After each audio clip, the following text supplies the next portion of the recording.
All right. What does it say? I think I just put the wrong date here.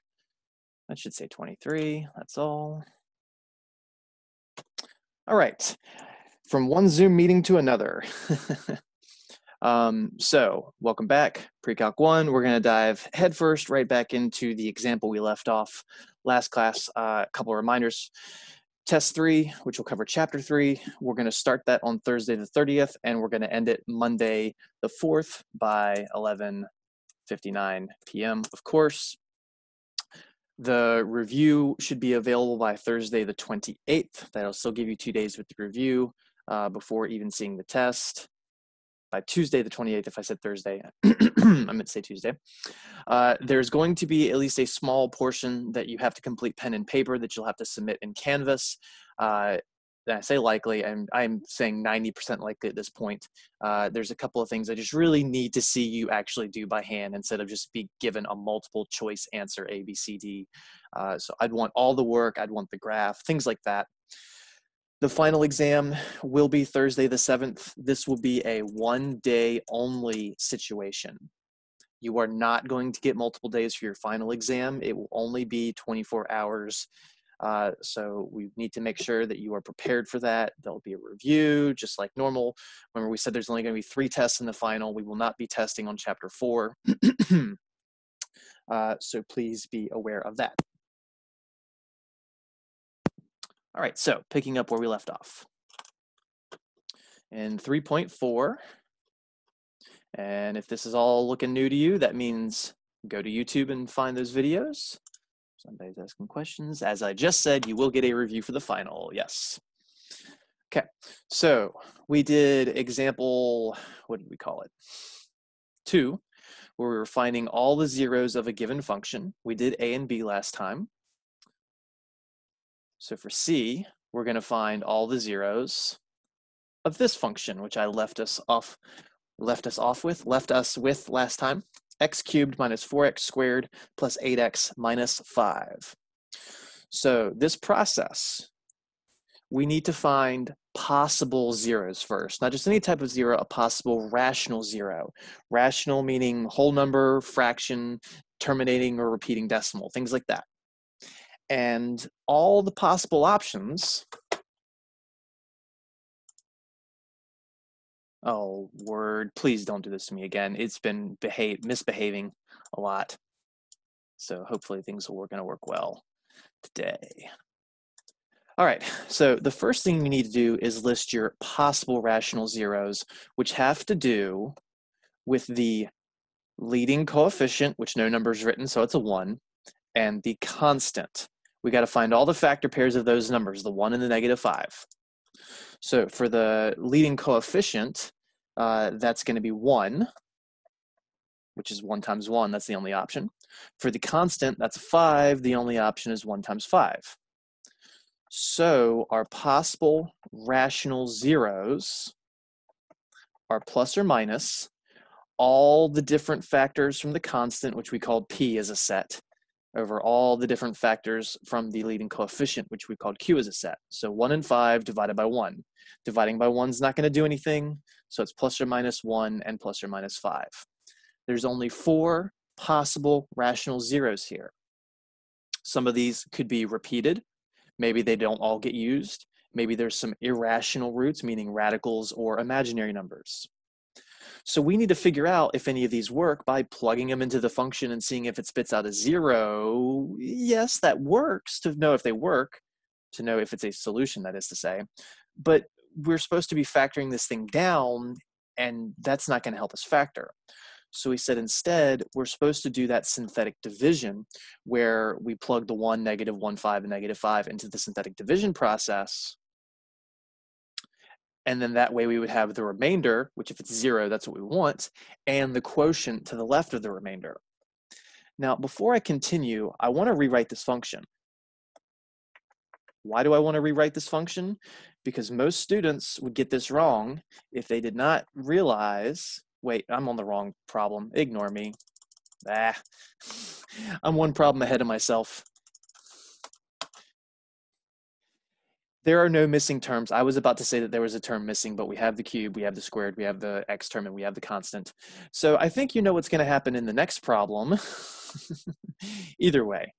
So for our synthetic division, first we'll try 1. To the right of that go the coefficients. 1, -4, 8, and -5. Draw a line with a little plus sign. Bring the first number down.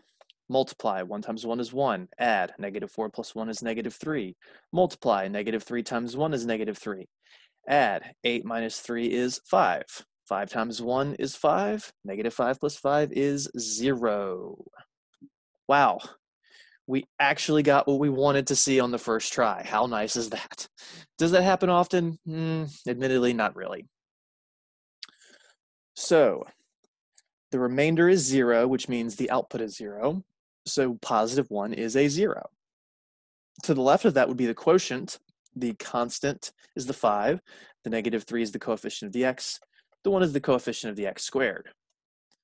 So we can say that x equals 1 is a 0, which means x minus 1 is a factor. In other words, if you took that original function and divided it by x minus 1, the remainder would be 0, and it would just be another polynomial. So now we can rewrite f of x as x minus 1, because we just found that 1 was a 0, there's the factor, times the quotient. Now remember, this right here gives us our quotient, the 1x squared minus the 3x plus the 5. I'll write the 1 to be clear, but you wouldn't really normally write that. So there's our function slightly factored.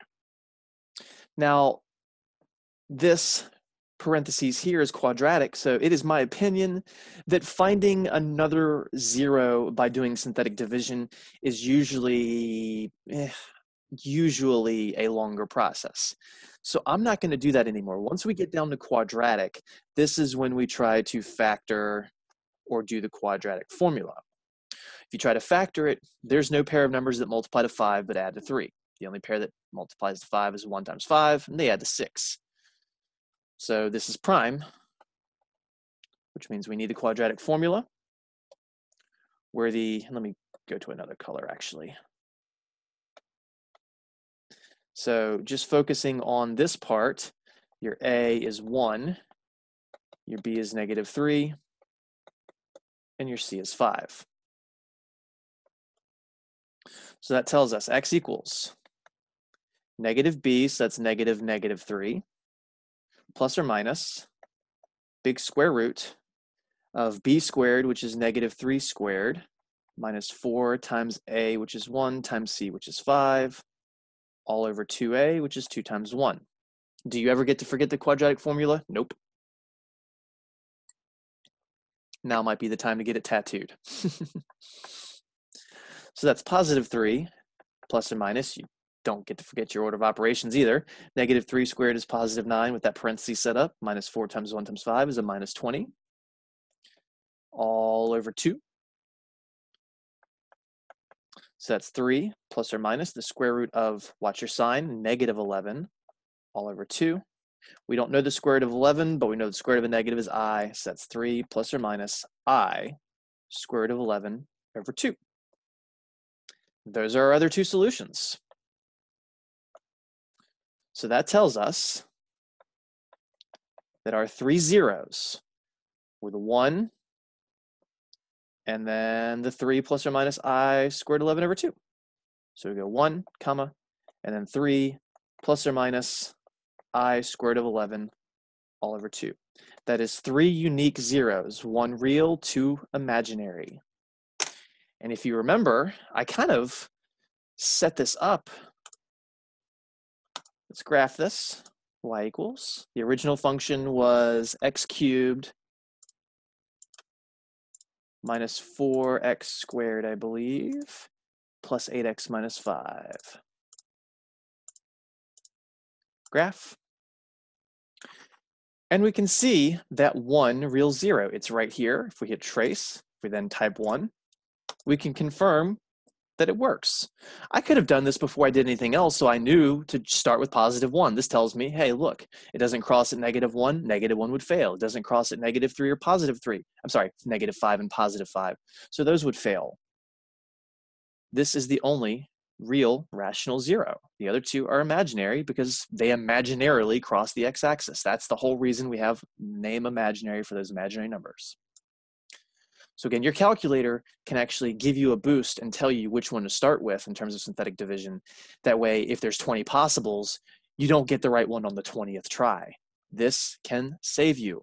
And you can download one of these. If you Google TI-83 app, it should be pretty easy to find. All right, we're still not on this stuff yet. That'll be after this. So example D. Let's try another one of these. And this will be our last one. Right, yes. X to the 4th minus 2x squared minus 16x minus 15. And why am I writing equals 0? That's the whole thing, is that we're finding the zeros. So we are setting it equal to 0, but you don't have to write it just yet. So this is our function, f of x equals.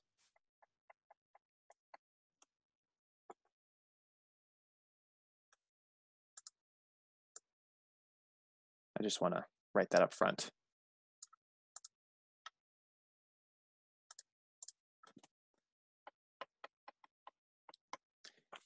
It doesn't matter that I didn't have this, the f of x, but I want to see it.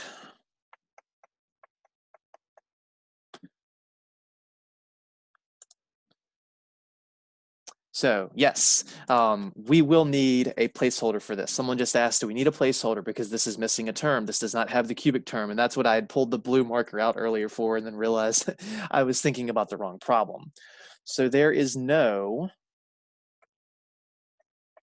x cubed term, so we need a 0x to the 3rd.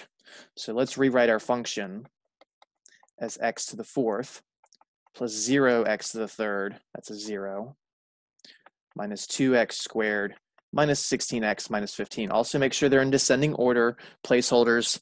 I can tell you that historically, almost half of students will forget that 0, and then it screws everything else up, unfortunately. It can make problems really nasty if you miss that. So you have to pay attention. All right, so our possible rational zeros are based on the leading coefficient and the constant. The leading coefficient's a 1, the constant's a 15. Factor pairs of 1 are 1 times 1. Factor pairs of 15 are 1 times 15 or 3 times 5.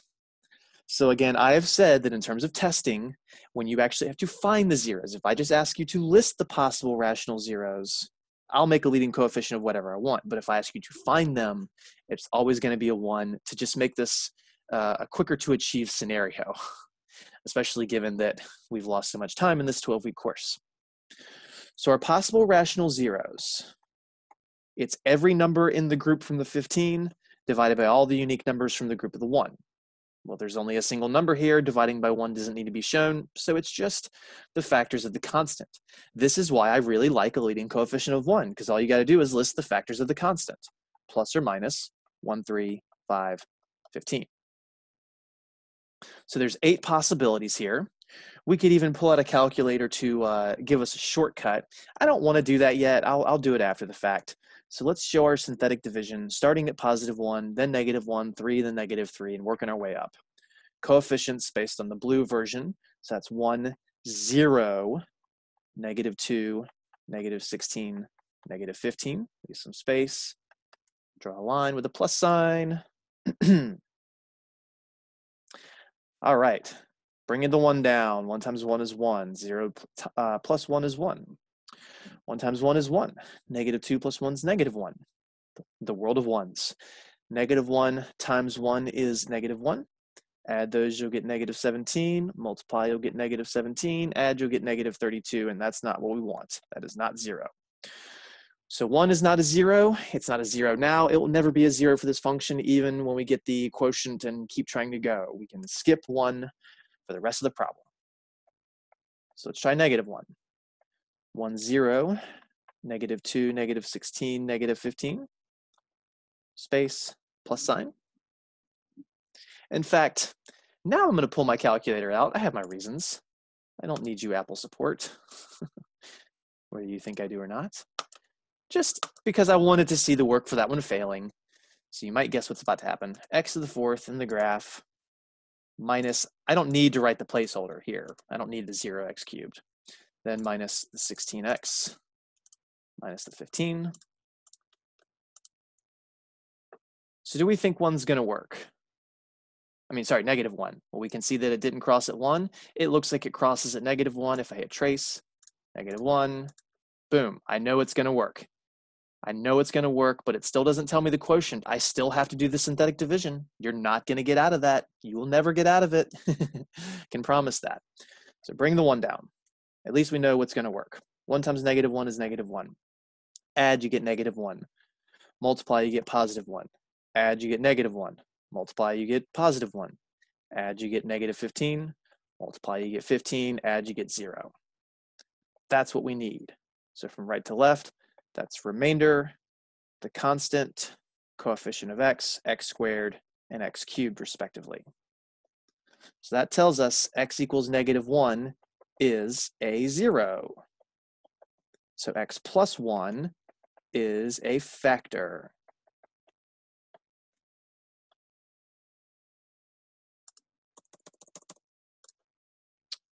So f of x, we can rewrite as x plus 1, because negative 1's the 0, plus 1's the factor, times the quotient, which is all this stuff to the left of the remainder.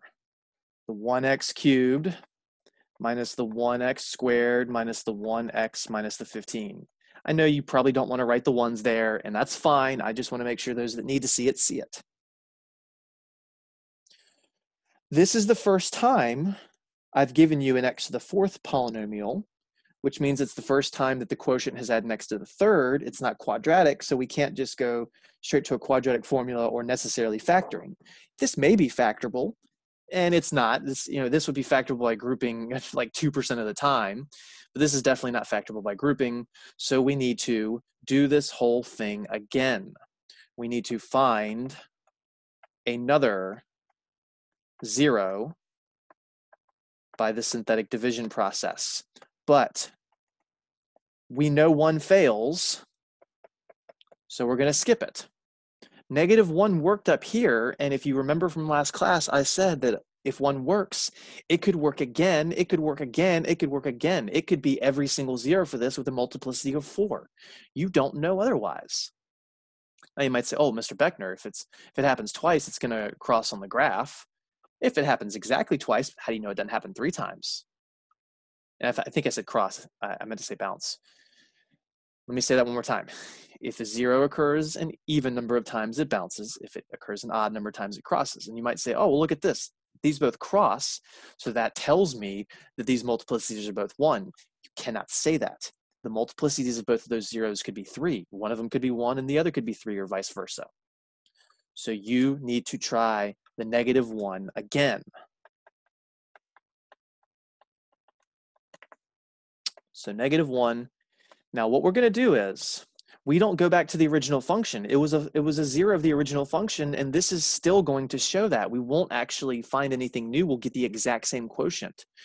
You need to do it with this. You need to do it with this. You're supposed to do it with the quotient, not the original function.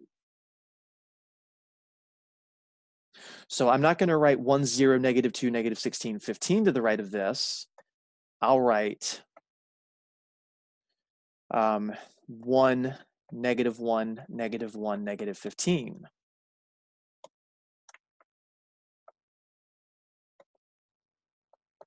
So again, we used the quotient. Again, if you don't use the quotient, if you use the original function, you will literally just do the exact same work you did and make it no further. All right, so bring the 1 down. 1 times negative 1 is negative 1. Add, you get negative 2. Multiply, you get positive 2. Add, you get positive 1. Multiply, you get negative 1. That's definitely not 0. It's negative 16. So -1 has a multiplicity of 1.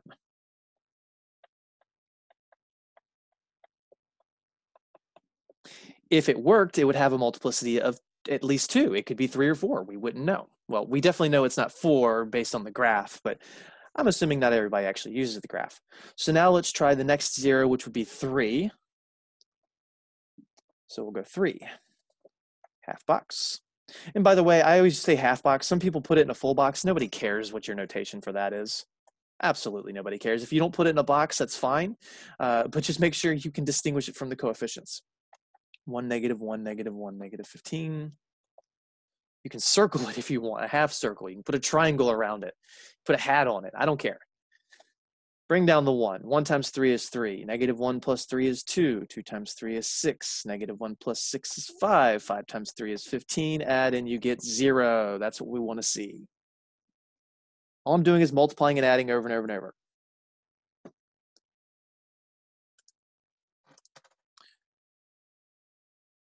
You have to try both. You have to try the positives and negatives. We don't, without using something called Descartes' rule of sign, we don't know whether the zeros are going to be positive or negative, so we have to consider all of them as options. Is there a reason I do the positive before the negative? No, honestly. You can do the negative, then the positive. You can do the positive, then the negative. I just like to go in ascending absolutes, the 1s, then the 3s, then the 5s, then the 15s, primarily because the larger the 0, the bigger the multiplications get, the more funky that the arithmetic usually gets. Oops, I don't need to maximize the chat. So now we know that x equals 3 is a 0. So x minus 3 is a factor. And then we have our new quotient. This right here, the 1, the 2, and the 5 build our new quotient. So from right to left, that's remainder, constant, coefficient of x, and x squared. I'm still having to bump this down. Very, very, very, very, very beefy problem. So our f of x can now be written as, don't forget the zeros, the factors from the zeros. So the x plus 1 is still there. Now we have the x minus 3 there. And then to the right of that goes the new quotient, which is 1x squared plus 2x plus 5. I think someone asked another question or said something. They just said thank you. Got it. So now we just got to focus on this. We already know, that was weird. It didn't highlight. Now we're going to focus on just this, setting that equal to 0, because we already know what the first two parentheses do. So setting the pen, and we'll switch it to blue like last time. So setting the x squared plus 2x plus 5 equal to 0, you should very quickly realize that that is prime. There's no product that multiplies to 5 and adds to 2. That's a 6. We literally just said that in the last example. So we need the quadratic formula. X equals negative b, so in our a is 1, our b is 2, and our c is 5 if you need to label them. So that's negative 2 plus or minus big square root b squared, which is positive 2 squared, minus 4 times a is 1 times c is 5, all over 2a, which is 2 times 1. So that's negative 2 plus or minus square root of 4 minus 20, all over 2, which is negative 2 plus or minus the square root of negative 16. Watch your signs, all over 2. And then the square root of negative 16 is not 4. It is not negative 4. It is 4i. So x equals negative 2 plus or minus 4i, all over 2, which all of these have a factor of 2, so we can reduce it. 2 goes into 2 once, into negative 2 negative 1 time, and into 4i 2i times. So we get x equals, with a 1 of a denominator, we don't need to write it, negative 1 plus or minus 2i. That is 2 zeros because of the plus or minus. 2 imaginary or complex zeros. So what have we got so far? We have, well, not so far, all combined. We said that negative 1 was a 0. We said that positive 3 was a 0. And now we have negative 1 plus or minus 2i are our zeros. So our final solution, all of our zeros, x equals -1, comma 3, and then -1 plus or minus 2i. And again, in my math lab, you are probably going to need to write that as -1, comma 3, comma -1 plus 2i, comma -1 minus 2i. Please bear in mind that you're going to probably need to write it that way in my math lab. I believe that's what someone said to me. I've used 4 different programs for this stuff. It's hard to keep track of which one will use plus or minus and when it will use it. And if you go back to the graph, so the -1 has a multiplicity of 3. Because we found 2 complex zeros, that means there's 4 zeros total. The 3 has to have a multiplicity of 1. All of these have a multiplicity of 1. And the graph, this was an odd multiplicity because it crosses. This was an odd multiplicity because it crosses. They certainly couldn't both be 3. We proved that that was a 1. We proved that this was a 1, which means the other 2 zeros are imaginarily crossing it, even if you zoomed out on this. Why didn't that work? Did I not hit enter? I guess I didn't the first time. Even if you zoom out quite a bit, you can see it doesn't cross this axis anywhere else.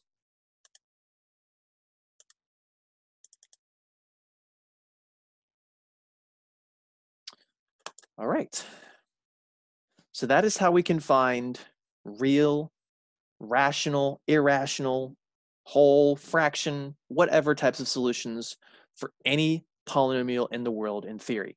Now, the only thing that this is leveraged on is that we do have a rational zero somewhere. If all of the zeros are imaginary, if all the zeros are irrational, that's a type of function that we still would have not in our wheelhouse of ability to solve.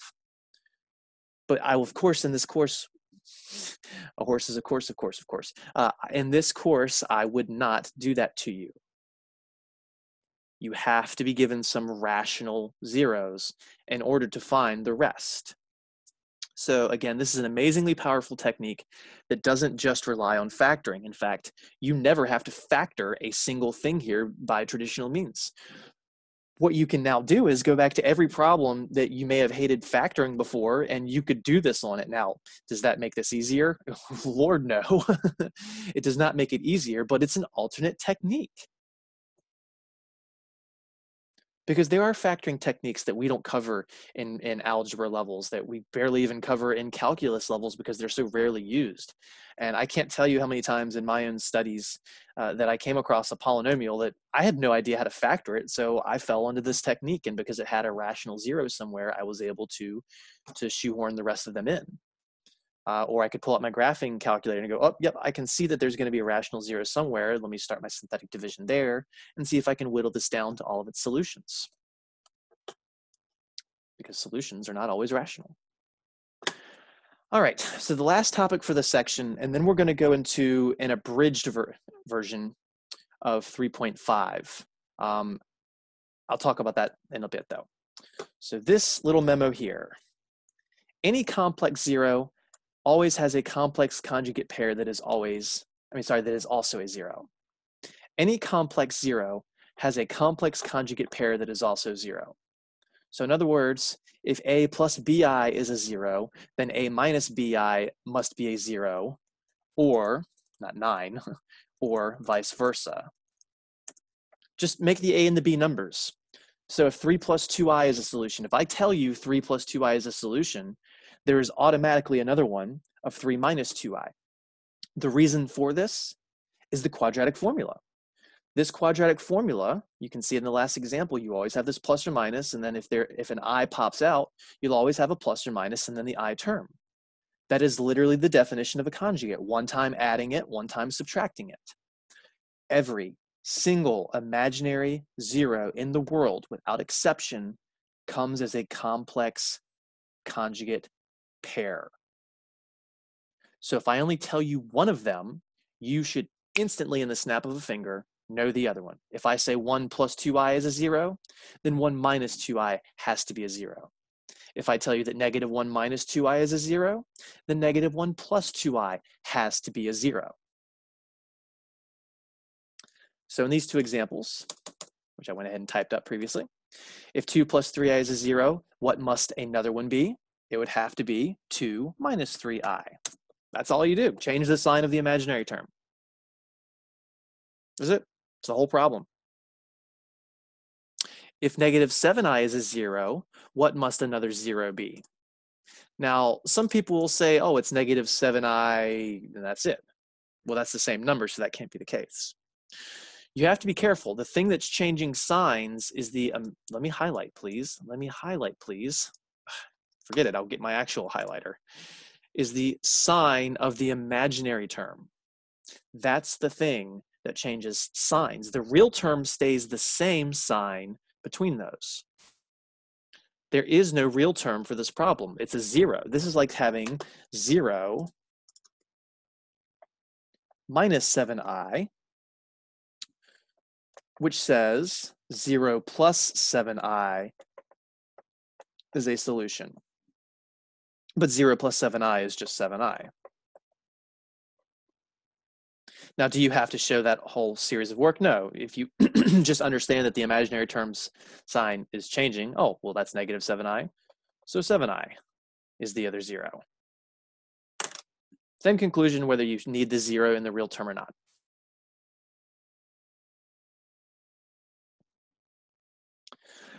I actually lied. I do want to do one more example. Insert blank page.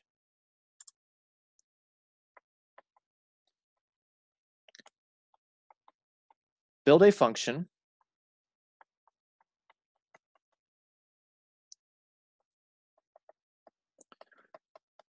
with zeros of, let's go with 3, negative 5, negative 5, I don't want to use the same number, negative 8/7. That's an 8, negative 8 over 7. And then 2i. Build a function with zeros of 3, negative 5, negative 8/7, and 2i.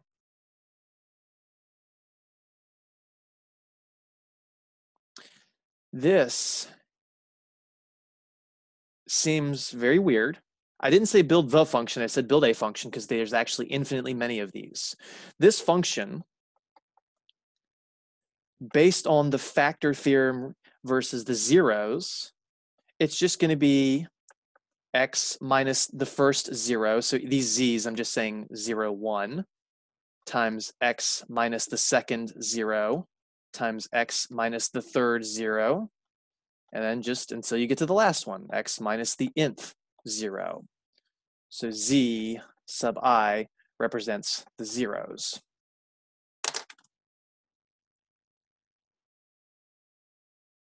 Remember, if 5 is a 0, that means x minus 5 is a factor.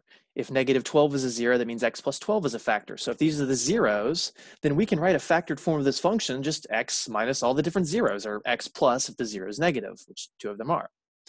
But there's something else going on here.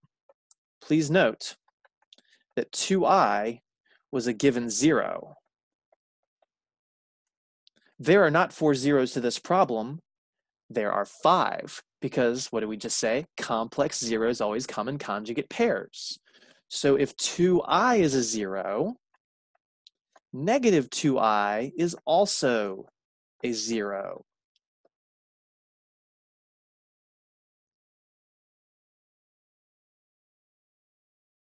So our function is going to be parentheses x minus 3, because 3 is a 0, minus 3 is the factor, times x plus 5. If minus 5 is the 0, plus 5 is the factor, times x plus 8 over 7. And this is a weird one that I'm going to kind of give you a different version of in a hot second. But again, if the 0 is negative, then the factor's a plus. Then we have x minus 2i from the given 2i is a 0, so minus 2i is the factor. And then x plus 2i, because if minus 2i is a 0, plus 2i is in the factor.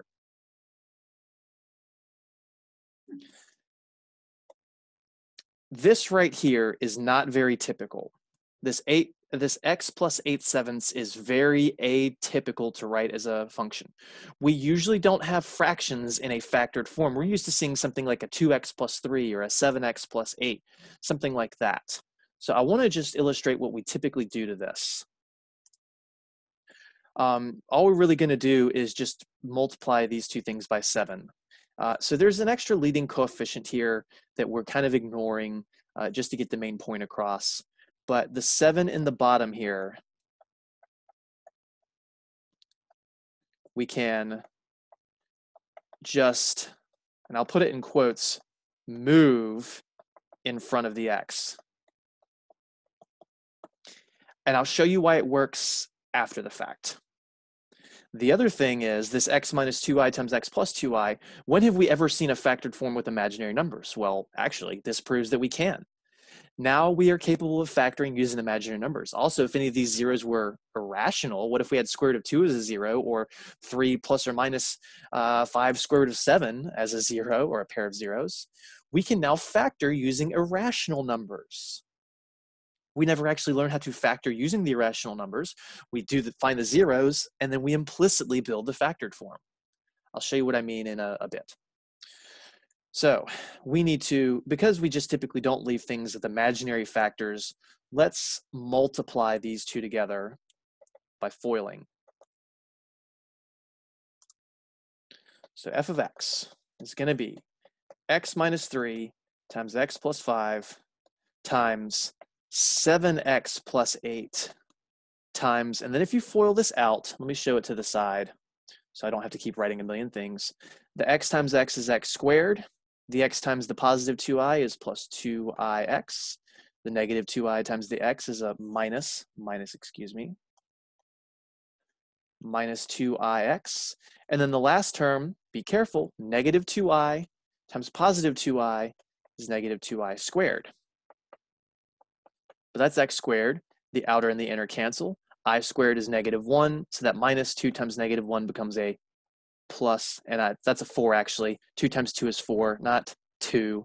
Please forgive me. I'm sure someone was about to come in hot on the chat there. 2 times 2 is 4. X squared plus 4 would be the factor. You can actually combine them. Two complex factors typically make one real factor in quadratic form. And that should be, yes, foiling is expanding. This should be pretty recognizable. If you solved x squared plus 4 equals 0, no matter what method you use, you'd get zeros of negative 2i and positive 2i. So this is one of the infinitely many functions that can be written. There is a leading coefficient that can go in this parentheses, in front of the parentheses here. Some people will put a little a here. And then you can actually go through and calculate if you're given an initial value. We don't have time to cover all of that, so I'm just going to give you the basic idea of this. But again, you can insert a leading coefficient and even solve it if you're given an initial condition, something like f of 0 is 12. You can multiply all this together and make it really ugly, and I mean, it's fine, but I prefer the factored version of these answers in my opinion. So the one thing I want to do before moving on, I said, why was I able to put that 7 up in front of the x? So let's go in a nice purple color. Let's just say, does x plus 8/7 lead to the same 0 as 7x plus 8? Well, set them both equal to 0 and see if you get the same thing. So x plus 8/7 equals 0. If you just subtract 8/7 on both sides, you'll get x equals negative 8 over 7 very quickly. With the 7x plus 8, if you set that equal to 0, you'll have to subtract 8 on both sides first to get 7x equals negative 8. Then you'll divide both sides by 7 to get the same thing. So there's a pattern here, just like there's a pattern with the pluses versus the minus. A 0 versus its factor has that sign change between the variable and the number. The second pattern that you might pick up over time is that in your solutions of fraction, that denominator can just be put in front of the variable in the factor. That's what I'm trying to associate between the x plus 8/7 versus 7x plus 8. there's a different coefficient out front here. There is a different number out here. So if this had an A, this would have a B. That's the only thing that changes. But again, I'm giving infinitely many answers here. I'm just trying to demonstrate that we can go from having the zeros to a factored form. Because now if I said your zeros are x equals 2 plus or minus the square root of 3, that says that the factored form would be x minus parentheses 2 plus or minus square root of 3 times x minus parentheses 2. Why did I write plus or minus? It should just be one of them. 2 plus square root of 3. And then the other one would have the minus. You can distribute these negatives. So you get x minus 2 minus square root of 3 and x minus 2 plus square root of 3. In other words, you can now factor using irrational numbers, but you got to be able to find the zeros. So those probably hundreds of times you've heard a math teacher say something can't be factored. Every single time, that's a lie. And that's why in this course, I generally like to say that they're only factorable in terms of rational numbers, or they're prime in terms of rational numbers. That's something I very often said, because literally everything is factorable as long as there's an exponent. If you have an x squared or an x cubed or an x fourth, everything is factorable. Nothing is prime in terms of all numbers of the world. You can now factor using imaginary numbers. We just did that. You can now factor using irrational numbers, which imaginary numbers are also irrational. The floodgates just opened.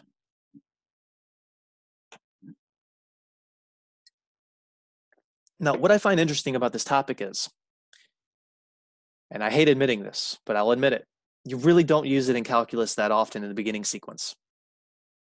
That's not saying it's not an important technique. I did not say that at all. This is one of the most important techniques in algebra, in my opinion. It's just in the Calc 1 and 2 sequence, we generally don't have a reason to be applying it. But if you're going to keep going on in math and engineering, there's always a reason to need zeros of higher order polynomials. So please don't think just because you don't see this in calculus that I've taught you something unnecessary. It is very, very important.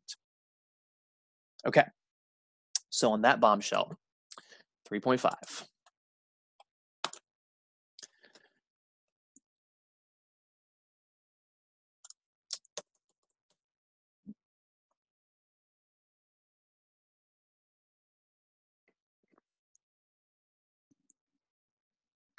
Rational functions and their graphs. Now, I mentioned earlier that we were going to do a shorter version of this section. I have got to make sure that y'all see certain topics and ideas in chapter 4, and we have, what do we have left? 3 classes after today? I mean, it's nice that I don't need to use, we have 3 classes and then the day of the final. And it's nice that at least I don't have to use a class as a test time because of the take-home aspect of that. So that's helped a little, considering we missed 2 weeks of a 12-week course, which is really like missing 3 weeks, maybe even a little more than a regular course. So let me stop ranting. I've got to make sure we hit some things in chapter 4, because if you're going on to chemistry, you need to know about exponentials and logarithms. If you're going on to any kind of calculus, same thing, you need to have a basic understanding of exponentials and logarithms. But we still also have to understand what we call asymptotes. So when you go into your calculus sequence, you're supposed to be taught how to graph rational functions again on the spot. So I'm not going to feel bad kind of skipping that one main topic, but I'm still going to introduce some of the topics of graphing rationals. I just won't do the big giant combined problem where we actually go and graph them. So the domain of a rational function is found by setting its denominator not equal to 0 and solving. That is not new information. Again, that is not new information. That was something we covered in chapter 2. That was something we talked about in chapter 1, in fact, where we found the restrictions of a rational function. Remember, rational means fraction with variables in the bottom. So let's very quickly talk about what the graph of 1 over x and 1 over x squared look like. I'm not going to do all the detail for the 1 over x squared. I'm going to kind of go through the detail quickly for 1 over x. and then we'll get into what it means to be an asymptote, asymptote. All right, so we got no idea what these look like right now, so we should probably do a table of values, right? And normally we go like -5, -4, -3, -2, -1, 0, 1, 2, 3, or 5. It's not going to cut it here. So you're going to have to take a leap of faith with me and my weird numbers. So for fx and f of x, the input and the outputs, let's go with -100, -10, -1, -1/10, -1/100th, 0, and I'm going to put a little asterisk next to it for a reason. Then what are we up to? 1/100th. Then we'll do 1/10. Then we'll do 1, 10, and 100.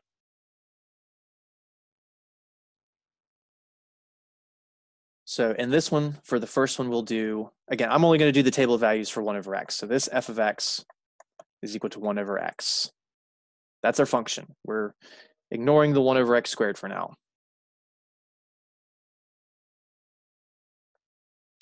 So if you go and plug these in, this is known as the reciprocal function.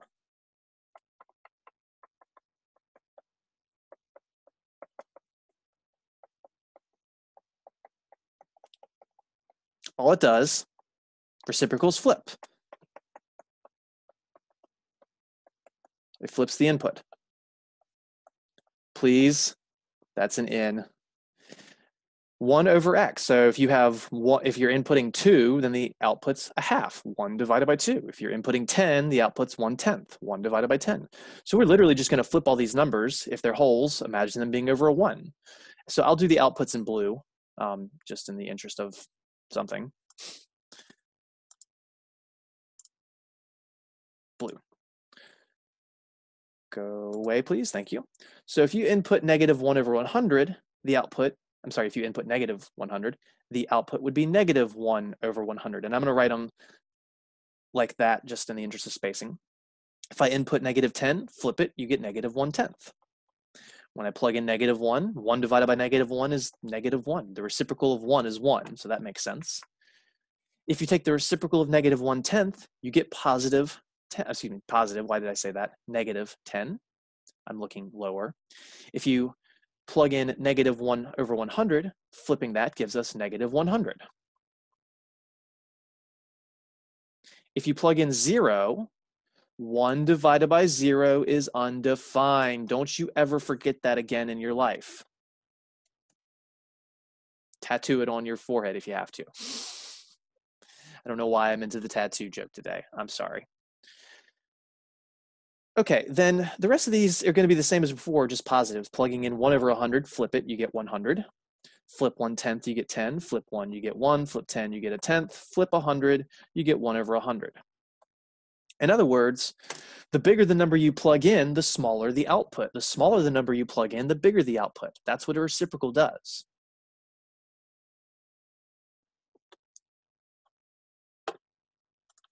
So if you go to make a graph of this,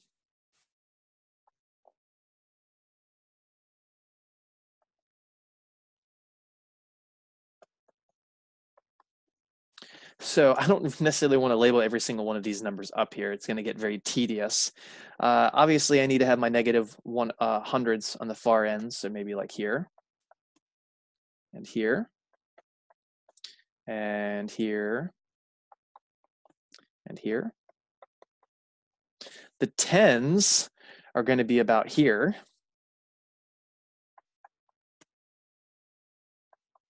That's a little close. Just a little further up. I know you might not be able to see the difference, but I do. And here, and here. I'm going to switch colors for emphasis. The -1/10 would be here, here, here, and here, the negative and positive 1/10. So the reds, I'm just going to make a little memo over here on the graph. Those are our positive and -1/10. Otherwise, we need a microscope. And I'm not even going to try and label the -1/100ths. but I will still plot them. So let's plot in blue. So negative 100 comma negative 100. So we're going to go left 100, and we're going to go down 0.01. I mean, we are barely getting off of this graph. I practically need to draw it on the axis. So again, I don't even have that height represented, so I'm just drawing it as high up as I possibly can, going under the black x-axis. Then the negative 10 comma negative 1/10. That's going left 10 and down 0.1, which we do have labeled on the as the red height. So you can see that's just barely a little lower. Then the negative 1, I'm sorry, the reds are supposed to be the ones, not the tenths. Jeez. On the graph, those are the negative 1 and positive 1. I don't have my tenths or hundredths labeled. You're still going to get the point of this, though. So let's just say that the negative 1 was, so we went left 1, down 1. So that's going to be about here.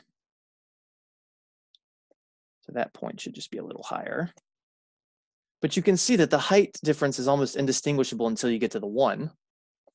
And then after that, we're going left 0.1. So that's inside of this red marker. And then down 10. So we're going down to here.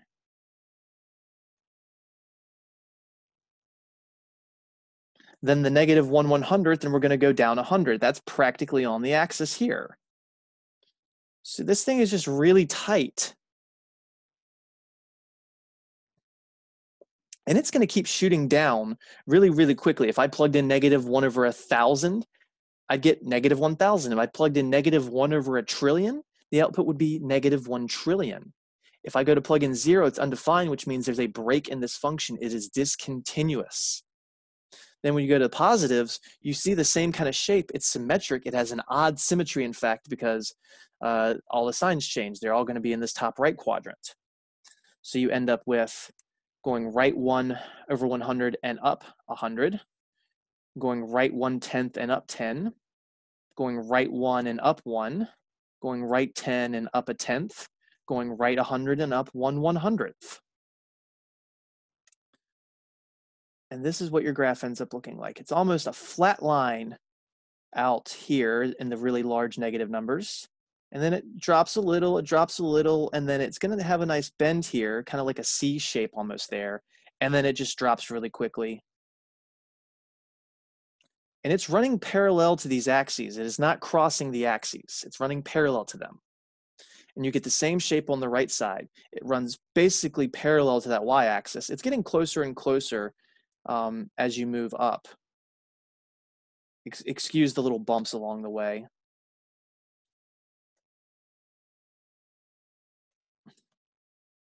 And I'm not trying to go on the axis. I'm just not a great artist, especially when I can't look at where I'm writing. And then all your little arrows on the ends. So this gives you a basic idea of what this function looks like. Is this how I want you to graph it? Absolutely not. Never, ever, ever. I want you to memorize the basic shape. So what I want to do is redraw this, but I want to draw it in a more zoomed in fashion so it's not so flat. So let's take what we have here and then just redo a more basic version of it. So X, Y, and in blue. See, if I don't have this thing pulled back to 100, if I'm going more like in the range of -10 to +10, you can see the spacing off the axis a little more.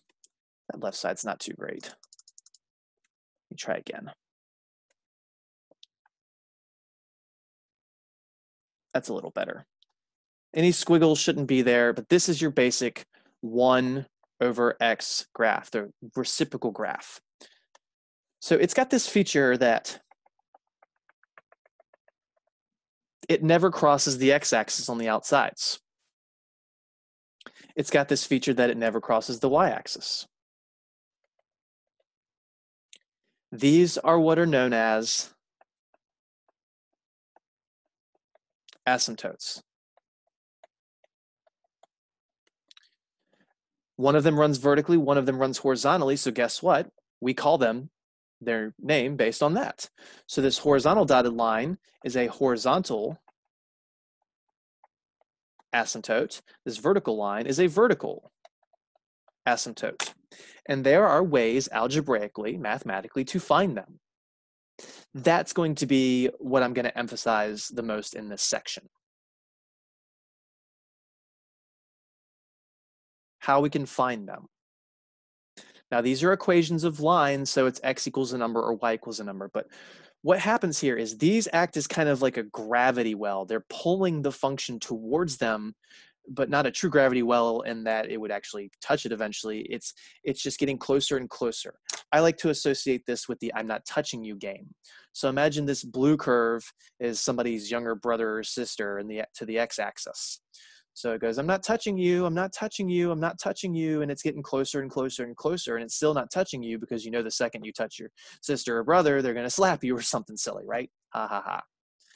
So this function is playing the I'm not touching you game as it goes further and further towards one of the infinities. As you go left or right forever, it flattens out to a height of 0. It never actually hits 0, but it flattens out like that. If any of y'all have heard of radioactive decay, how we do isotope dating, there's something to do with that. So that's one relationship. When we want to talk about the COVID-19 cases increasing, I don't know, 12 months from now, 18 months from now, whenever this thing is almost done, the number of cases are going to decay asymptotically because there's going to be like 2 cases left for a very, very, very, very long time. Because you'll have, one of them spreads it to one of the only other people in existence that don't have it or aren't immune at this point or don't have the vaccine. And then eventually it'll just be one person and they'll give it to somebody. Now, in real world, because people, eventually it would be 0. But there are lots of applications where things never actually hit 0. And isotope decay, carbon dating, things like that work that way. If you were to, say, lose 10% of your money every year on bad bets, bad investing, if it was exactly a 10% loss every year, in theory, you'd never run out of money.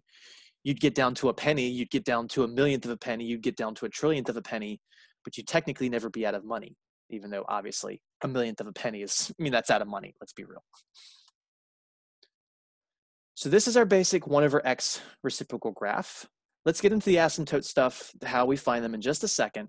But let's give the other graph, the 1/x squared. I will not do the table of values, but I'll just say whenever you square negatives, they become positives, which means there will not be a portion of the graph below. It has to flip up and be above.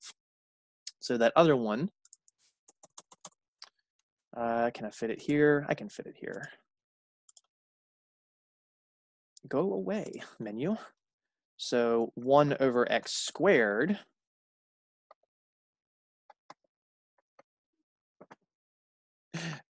I hope y'all can hear my dog howl, I really do.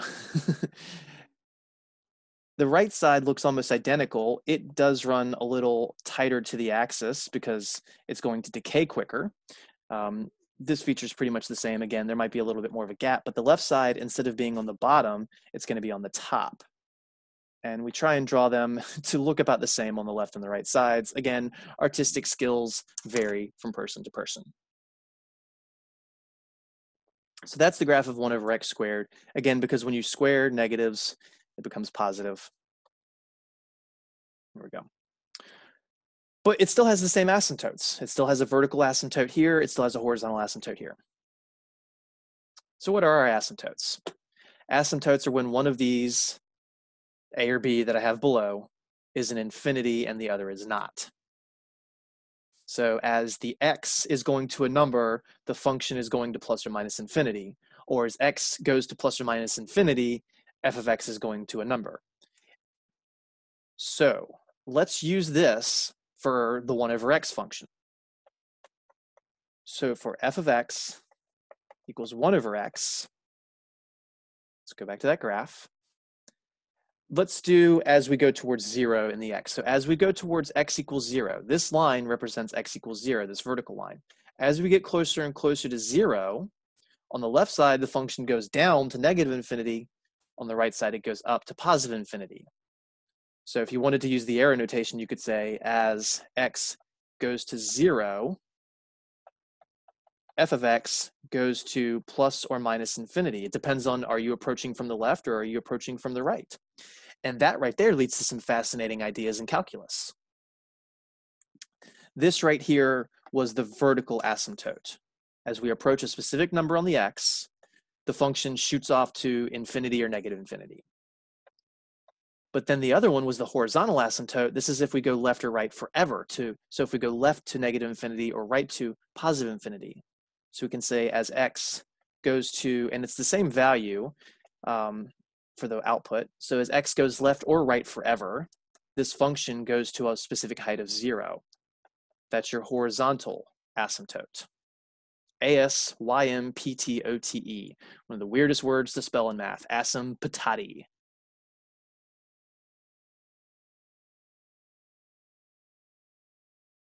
Someone, one of my students tried to make a Toys for Tots, Toys for Totes. I don't remember how they reset it. It was kind of funny, but that was a while ago. Just a silly little way to remember that spelling. Asymptotes. So the asym part deals with asymmetry. P-totes, I don't know. I'm not a perfect wordsmith. What can I say? Not all words in math actually can be derived based on the different syllables. But the asymptote part is asymptotic. So what asymptotic relates to is these, you're going to an infinity in one direction or the other. So in calculus, we study a lot of asymptotic relationships. Exponential functions have an asymptotic relationship. Rational functions have an asymptotic relationship. When we want to talk about things like, oh geez, I just forgot the term. Resonance. Sorry, I don't know why I was blanking on that. Resonance. Resonance has an asymptotic relationship. What's resonance? If you are skilled enough, you take a wine glass, you fill it with water or leave it empty, and you sing at the wine glass. And if you hit the very, very, very specific note for that glass, you can shatter it, because the energy that you are forcing upon the glass, it hits the natural frequency of the glass, which every object in the world has, and it starts to make these waves just stack higher and higher and higher, these energy waves, until it just breaks the glass. The Tacoma Narrows Bridge, a very famous bridge, go and YouTube that. That thing ended up breaking. It had a lot of wind one day, and it caused the bridge to start swaying left and right. And because they didn't factor in the resonant frequency of the bridge, the wind speed hit it, or at least got very, very, very, very close to it, and the bridge collapsed. Asymptotic relationships, very fascinating. So how do we actually go and find these things? Let's just focus on one, then the other. Vertical asymptotes. So our vertical asymptotes can be found by first reducing the fraction, reduce the rational, so factor and reduce. If you can't factor and reduce it, then don't. Not every problem is factorable and reducible. But after you reduce it, after you reduce it, you find the values that make the denominator 0. Oh, Mr. Beckner, this is exactly what you were talking about earlier when you were talking about restrictions to the domain. You just set the bottom not equal to 0, right? Good catch, but not quite. You find the restrictions to the domain by just setting the bottom equal to 0 before reducing. You find asymptotes after reducing. So note that this is similar to domain, but you have to reduce first. I got to cough really bad, hold on.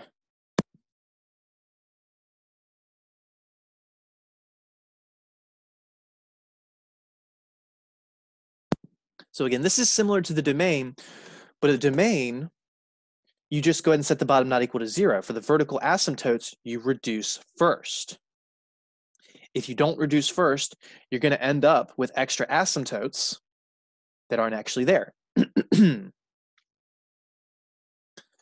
So notice there's a slight difference in domain versus vertical asymptotes. Any common factor, top and bottom, any common factor top and bottom that reduces leads to a hole in the graph instead of an asymptote. So I'm just going to put a teeny little memo in here.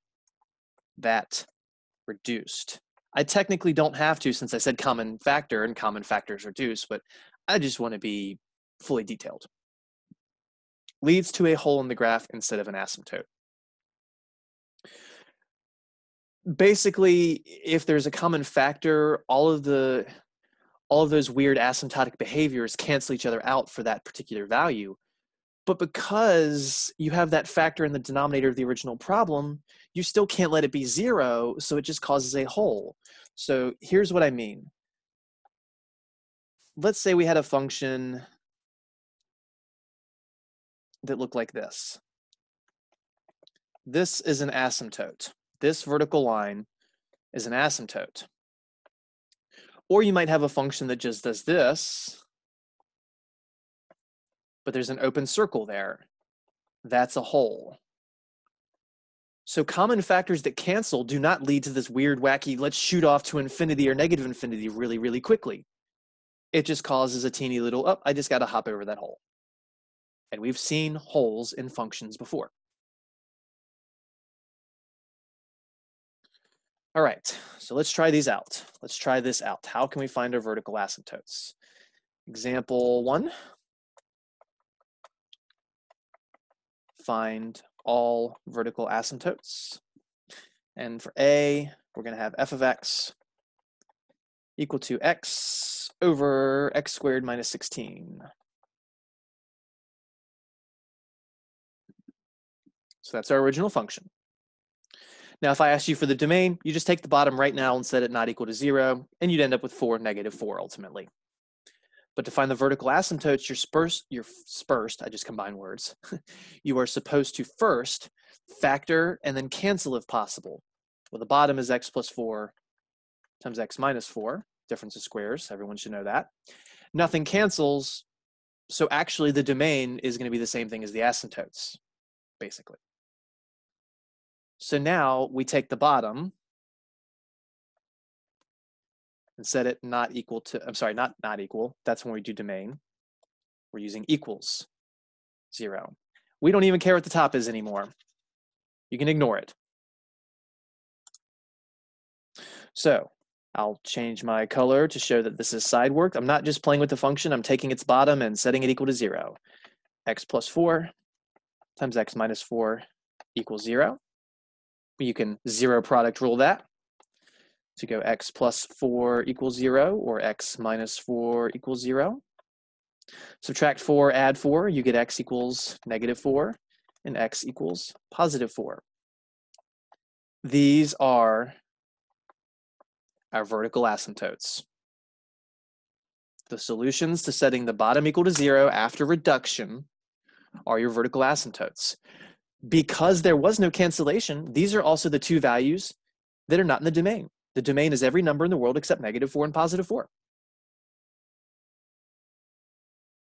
Don't worry, we will see a case where there's a hole, I promise. I want to make sure you can distinguish the two.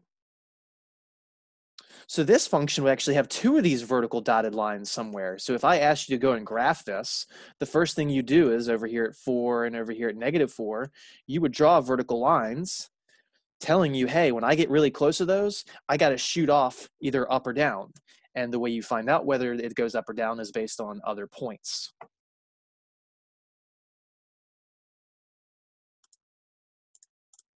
All right, let's try another one. F of x is equal to x plus 4 over x squared minus 16. Almost the exact same function, except I have a plus 4 in the top. It really complicates things, right? Actually, it does change things. I wouldn't say it complicates them, it just changes them. So if I asked you for the domain, you would go ahead and if I asked you for the domain, which is not what I asked. Again, if I asked for the domain, you wouldn't even look at the top. You just go ahead and take the bottom, set it not equal to 0 and go from there. But I asked for vertical asymptotes, so we have to factor and reduce before doing any of that. Literally the same bottom, so literally the same factors. And then guess what? There's an x plus 4 top and bottom this time that cancels to make this 1 over x minus 4. The function reduces. There are less factors in the bottom, which means there will be less vertical asymptotes.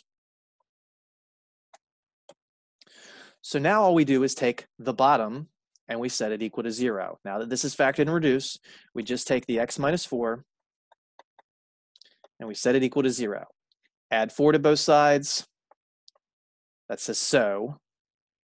So x equals 4 is our vertical asymptote.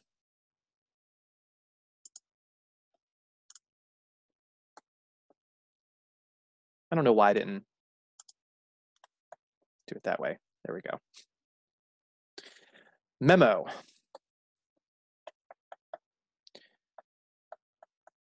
Because the x plus 4 canceled, it causes a hole. How do you find out where it causes the hole? Set it equal to 0.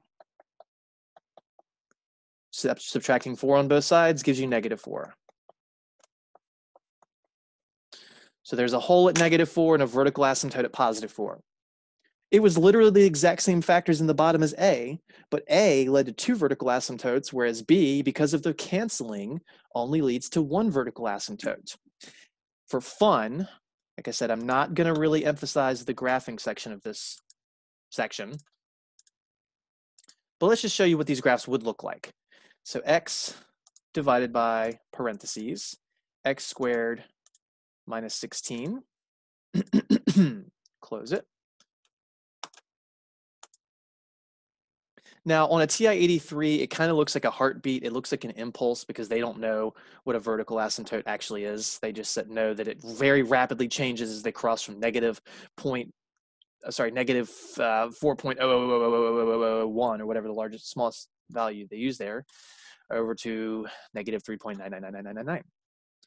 So this little heartbeat looking thing is saying, yep, there's a vertical asymptote here at negative 4, and there's a vertical asymptote here at positive 4. If you hit trace, you can confirm that they're undefined. 4, look at that, the y value is blank.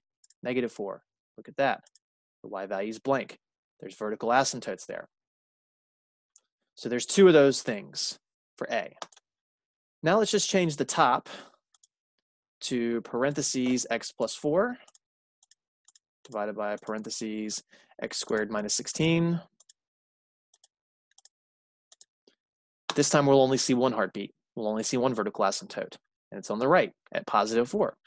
So at negative 4, this thing is just basically flattened out to a horizontal asymptote really, really quickly. If I hit trace, positive 4, undefined, and you can see that vertical asymptote there. You can see that there is not a vertical asymptote at negative 4, but if I type negative 4, it still has a blank value because there's a hole there because it's not part of the domain of the original function. And maybe you just think they're all blank, type negative 4.1. Not blank, type negative 3.9, 3.9999999 even. Not blank. It's almost 0. But then at negative, it says I type negative 4, but that's just because of display. It actually has negative 3.9999999 in there. All right, C.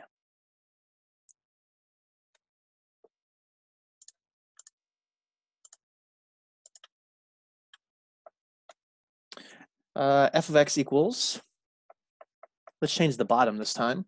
So we'll do x plus 4 over x squared plus 16.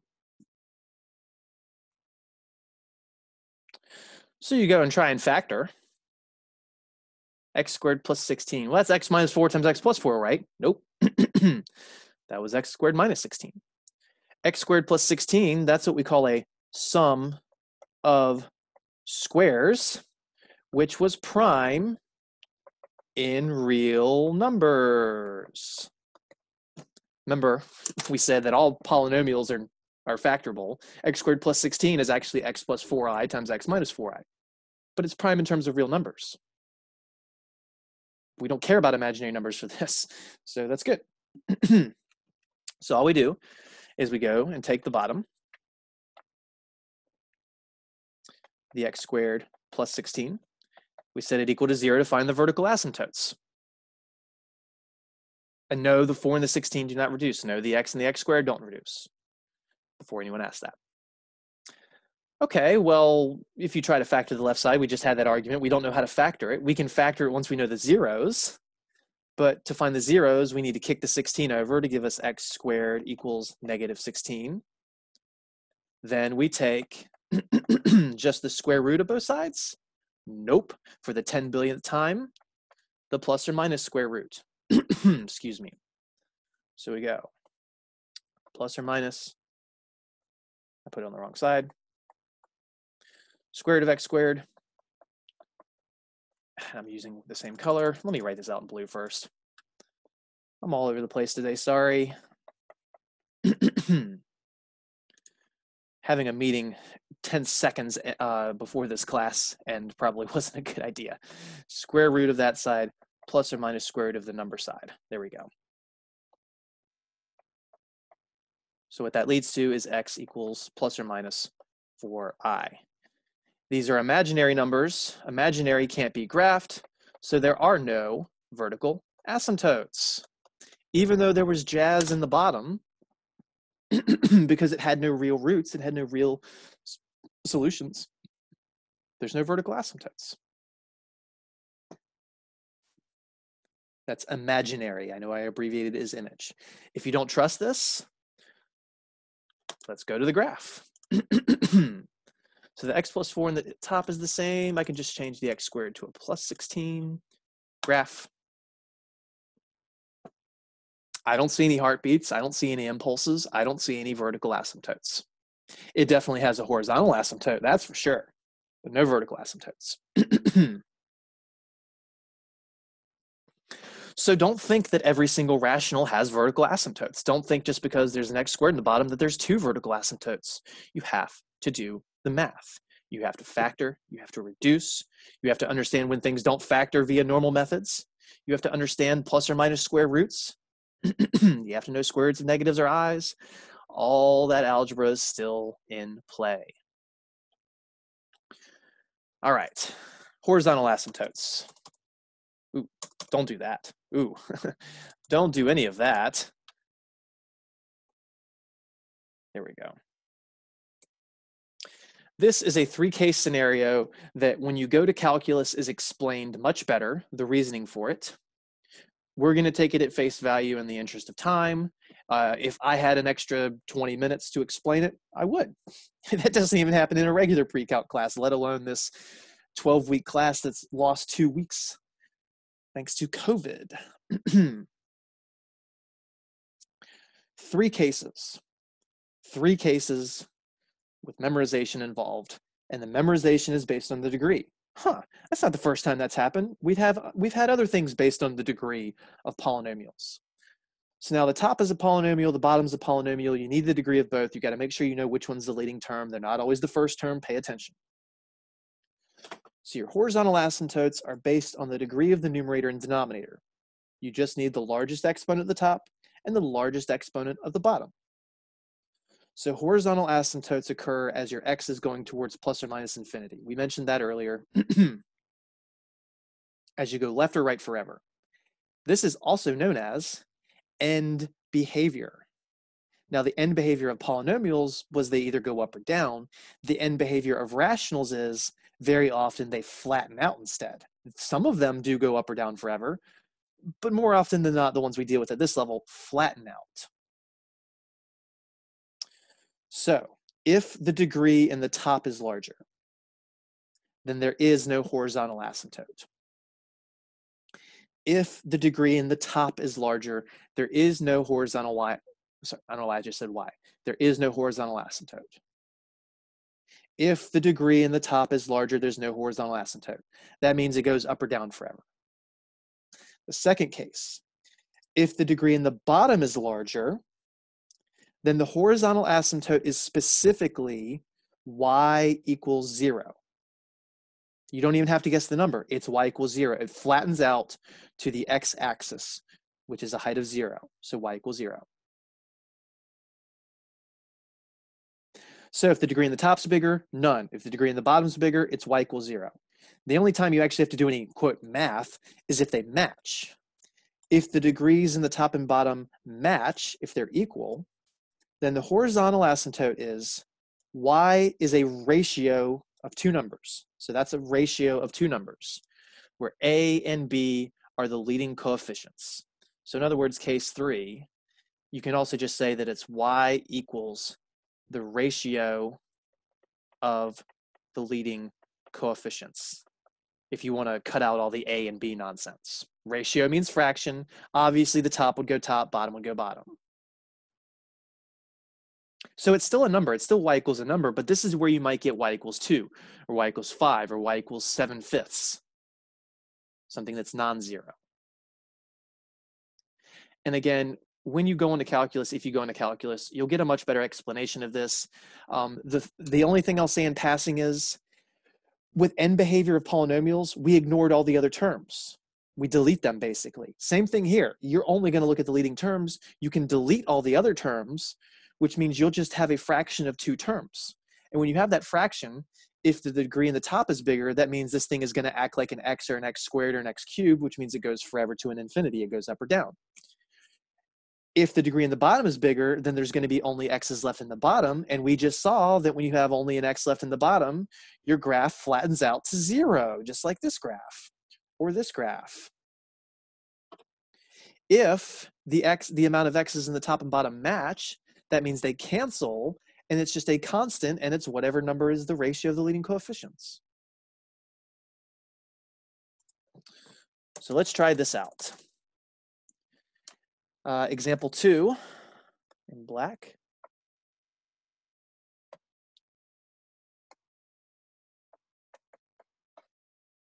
Find the horizontal asymptotes.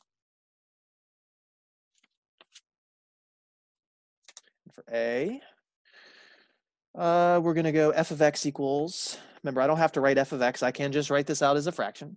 7x cubed plus 9x squared on top of 2x to the 5th minus 3x cubed plus 1.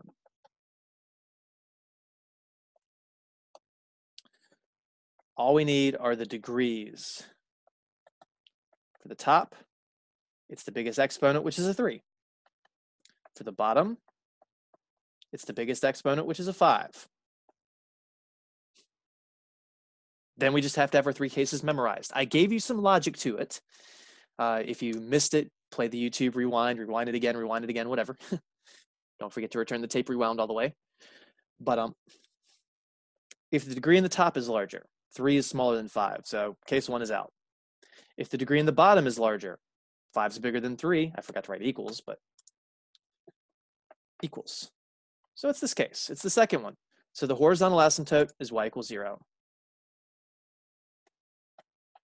So the horizontal asymptote is y equals 0, and that's because the bottom is bigger than the top. Bottom bigger than top. That's it. It's an observation. It's not arithmetic and algebra. For B, f of x should be equal to 8x to the 4th plus 2x squared minus 6 over 3x cubed plus 2x to the 4th minus 9. That is a 4 here. That is a 4 right there, just so you know. So all we really need are the degrees of the top and bottom. Degrees being the top, the biggest exponent of each. So our degrees. The top, well, 4 is the biggest exponent, so that's it. For the bottom, 3 is the biggest exponent, right? No, it's not always the first term. I made that a 4, so the degree of the bottom is also 4. These match. The degree of the bottom is the same as the top, so the horizontal asymptote is